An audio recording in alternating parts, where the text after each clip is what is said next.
Assalamualaikum warahmatullahi wabarakatuh. Selamat pagi anak-anak. Apa kabar kalian hari ini? Semoga selalu sehat dan selalu dalam lindungan Allah Subhanahu wa taala ya. Hari ini kita akan belajar kembali melalui video pembelajaran. Silahkan dipersiapkan buku tematik 5I, buku besar, dan silahkan buka buku halaman 72. Di halaman 72 ada teks yang menceritakan tentang gotong royong antar umat beragama. Untuk lebih jelasnya, silahkan kalian baca teks tersebut terlebih dahulu. Setelah kalian selesai membaca teks yang ada di halaman 72, selanjutnya silahkan kalian baca teks cara menghormati perbedaan-perbedaan yang ada di Indonesia pada halaman 73 sampai halaman 74. Ada 4 cara yang dapat dilakukan untuk menghormati perbedaan yang ada di Indonesia. Yang pertama yaitu menghormati suku bangsa yang ada di Indonesia. Hal ini dapat kita lakukan dengan menjaga kerukunan, saling tolong-menolong, bergotong royong, dan menyelesaikan urusan secara bersama-sama melalui musyawarah, serta dapat mengutamakan kepentingan bersama di atas kepentingan pribadi. Kemudian yang kedua yaitu menghormati budaya yang ada di Indonesia. Apa saja yang bisa kita lakukan untuk menghormati budaya?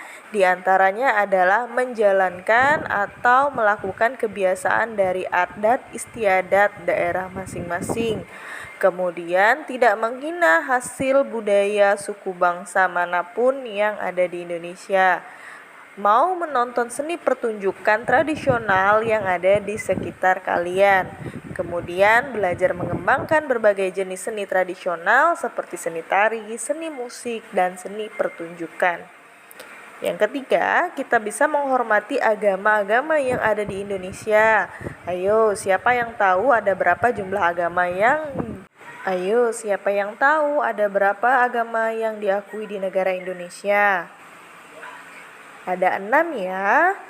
Nah, keenam agama tersebut harus saling menghormati satu sama lain dan tidak memecah belah Indonesia. Walaupun kita berbeda-beda, kita tetap satu jua sesuai dengan semboyan Indonesia, yaitu Bhinneka Tunggal Ika. Kemudian yang keempat adalah menghormati ras yang ada di Indonesia. Apa saja yang bisa kita lakukan untuk menghormati ras yang ada di Indonesia? Yang pertama, kita bisa menerima ras orang lain dalam pergaulan sehari-hari. Tidak melakukan pengelompokan dalam melakukan kegiatan bermasyarakat atas dasar ras. Jadi nggak boleh ya pilih-pilih teman atau memilih kelompok berdasarkan ras tertentu. Kemudian tidak menjelek-jelekan, menghina, merendahkan ras orang lain. Kemudian tidak juga menghina ciptaan Tuhan, karena kita semua memiliki harkat dan martabat yang sama di mata Tuhan. Berdasarkan penjelasan Bu Laras dan informasi yang telah ada di buku kalian, selanjutnya kalian akan menuliskan sikap-sikap yang sudah kalian tunjukkan dan sikap yang akan kalian tunjukkan pada buku kalian di halaman 75. Di sana ada tabel yang terdiri dari 4 unsur perbedaan. Di sini sudah Bu Laras beri 2 contoh. Untuk yang ketiga dan yang keempat silahkan dikerjakan sendiri. Dibaca dulu contohnya, dipahami apa yang harus dikerjakan. Jika sudah selesai mengisi tabel, silahkan dilanjutkan dengan memberikan pendapat kalian di bagian bawah tabel yang masih ada di halaman 75 ya. Selanjutnya, silahkan buka buku kalian halaman 76. Di sana sudah ada 2 iklan. Iklan yang pertama yaitu iklan yang berisikan tentang ajakan untuk saling menghargai antar umat beragama. Bisa dilihat di sana, di gambar tersebut ada beberapa macam umat agama yang ada di Indonesia. Kemudian iklan yang kedua itu menyerukan tentang Bhinneka Tunggal Ika dengan beberapa masyarakat yang menggunakan pakaian adat yang berbeda-beda. Setelah kalian pahami, Kedua iklan tersebut, silahkan kalian coba menjawab pertanyaan yang ada di bawahnya. Berikutnya, Bu Laras akan menjelaskan tentang ciri-ciri bahasa iklan media elektronik dalam struktur kata serta penulisannya. Yang pertama, yaitu mengunggah. Bahasa yang digunakan harus mampu mencermati apa kebutuhan konsumennya, memberikan solusi, serta memberikan perhatian pada konsumen. Yang kedua, yaitu informatif. Kata-kata yang digunakan di dalam isi iklan harus jelas, komunikatif, bersahabat, tidak bertele-tele. Sebab ada batasan waktu atau durasi penayangan yang harus dipenuhi dan tidak boleh diabaikan oleh pembuat iklan. Yang ketiga yaitu persuasif atau bersifat membujuk. Rangkaian kalimat yang digunakan dalam bahasa iklan harus mampu membuat pendengar ataupun penonton yang ditargetkan merasa senang, terhibur, nyaman sehingga dapat tertarik dengan produk yang ditawarkan. Yang keempat yaitu mendorong atau menggerakkan. Bahasa yang digunakan harus memiliki komposisi kata yang mampu menggerakkan konsumen untuk bertindak selama masa promosi atau penawaran masih berlangsung. Yang kelima yaitu bersifat komunikatif. Bahasa yang dipakai dalam pembuatan konten iklan harus komunikatif, tidak terlalu tinggi sehingga mudah dipahami oleh setiap konsumen yang mendengar maupun yang melihat. Kemudian yang terakhir, yang keenam adalah efektif. Penyusunan kata-kata dalam rangkaian kalimat itu harus mampu menonjolkan keunggulan yang penting dari sebuah merek atau produk yang diiklankan. Selanjutnya, silahkan membaca teks tentang Pulau Katupat dan Pulau Aru yang ada di halaman 78 dan 79. Jika kalian sudah membaca tentang dua teks tersebut, silahkan kalian coba buka halaman 80. Di sana ada 4 pertanyaan. Untuk nomor 1 sudah Bu Laras berikan contoh jawaban. Silahkan kalian lanjutkan untuk menjawab pertanyaan nomor 2, 3, dan 4 berdasarkan kedua teks yang telah kalian baca sebelumnya.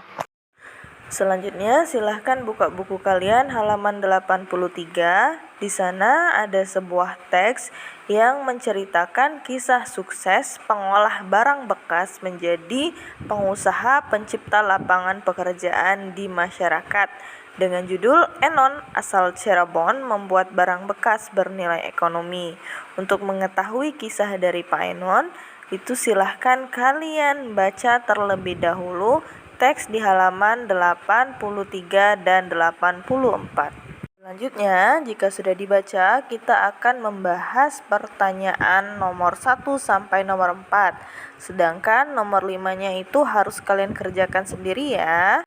Pembahasan untuk soal nomor 1, 2, 3, dan 4 sudah Bu Laras siapkan ya, silahkan dilihat dan disimak. Dan yang nomor 5 silahkan dikerjakan secara mandiri. Bu Laras akan melanjutkan materi di buku halaman 86. Di sana membahas tentang 4 pilar kebangsaan. Apa saja 4 pilar dari kebangsaan tersebut? Pilar digambarkan sebagai sebuah tiang yang kokoh. Berarti jika ada 4 pilar, berarti ada 4 tiang kokoh yang menyangga negara Indonesia agar tetap utuh. Yang pertama ada Pancasila, kemudian ada Undang-Undang Dasar 1945, kemudian ada NKRI atau Negara Kesatuan Republik Indonesia, dan yang terakhir ada Bhinneka Tunggal Ika. Untuk itu, pemerintah gencar sekali mengampanyekan 4 pilar kebangsaan sebagai alat pemersatu yang selalu mengingatkan dan menarik kembali semua komponen bangsa. Hal tersebut bertujuan untuk mempertahankan persatuan dan kesatuan yang ada di Indonesia. Sikap-sikap yang akan menjadi kunci dalam memelihara persatuan dan kesatuan sesuai dengan nilai leluhur, di antaranya adalah rasa kebersamaan, gotong royong, toleransi, dan tenggang rasa. Untuk masing-masing contoh pengamalannya sudah Bu Laras tuliskan ya, silahkan kalian salin di buku kalian masing-masing. Jika sudah selesai disalin, silahkan lanjutkan ke halaman 87. Di sana ada iklan tentang 4 pilar kebangsaan. Untuk judul, pesan iklan, unsur, dan mana gambar sudah Bu Laras tuliskan. Tugas kalian adalah menjawab pertanyaan yang ada di bawahnya. Jawablah berdasarkan apa yang telah kalian pahami berdasarkan gambar iklan yang tersedia di bagian atas. Sekian materi pembelajaran kita melalui video hari ini. Tetap semangat ya belajar dari rumah. Materi selanjutnya akan dibahas Bularas melalui Google Meet ya. Jangan keluar dari Google Meet sampai pembelajaran selesai. Bularas ucapkan wabillahi taufik wal hidayah. Wassalamualaikum warahmatullahi wabarakatuh. Semangat belajarnya anak-anak.